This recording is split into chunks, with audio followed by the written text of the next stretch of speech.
अगं तू मोबाईल काय बघत बसली? तुला आवरायचं नाही का कॉलेजचं? किती वाजलेत?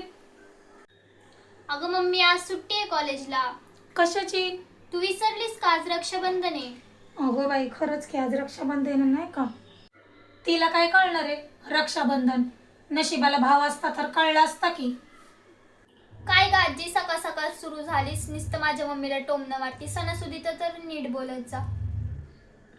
मलाच गप करा. कसली आली पांढऱ्या पायाची काय माहिती. लेकरांना साधं मामाच्या घराचं बी सुख नाही होता, त्याला बसल्यात खाऊन. बरोबर आहे सासूबाई तुमचं. माझा भाऊ कुठल्याही कारणाने वारला असला तरी त्यात कमनशिबी मीच आहे ना.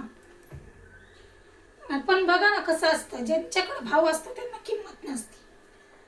तुमच्याच मुलीचं घ्या, त्यांच्या नशिबाला भाव आहे, त्यांना आहे का किंमत? कधी एक फोन करून विचारतात तरी का भाव कसा आहे काय?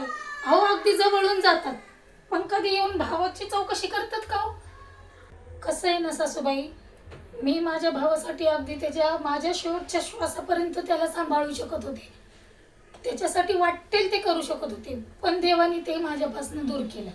ज्यांच्याकडे असतं ना त्याला ते जपता येत नाही, आणि ज्याच्यात जपण्याची ताकद असते ना त्याच्याकडे ती गोष्ट नसते. पण काही हरकत नाही, मला जपणारा माझा पाठीराखा आहे. कोण ग मम्मी?